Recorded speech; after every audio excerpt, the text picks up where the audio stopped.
Good morning Karil Hiniero Tips. Usapang construction joints naman tayo sa ating mga concreting. Madalas etong kino-compromise mga idol. Okay, lalong-lalo na yung mga gumagawa na walang mga inhinyero.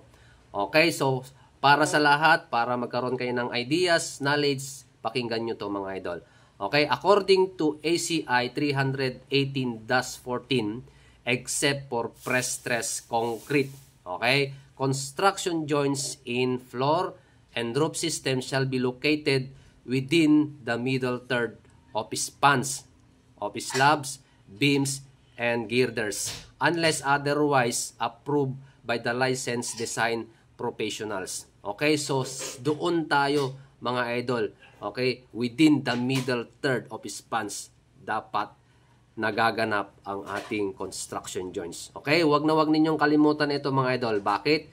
Kasi mahalagang i-execute natin ayon sa sinasabi ng ACI. Okay, para magkaroon tayo ng structural integrity ng ating ginagawang istruktura.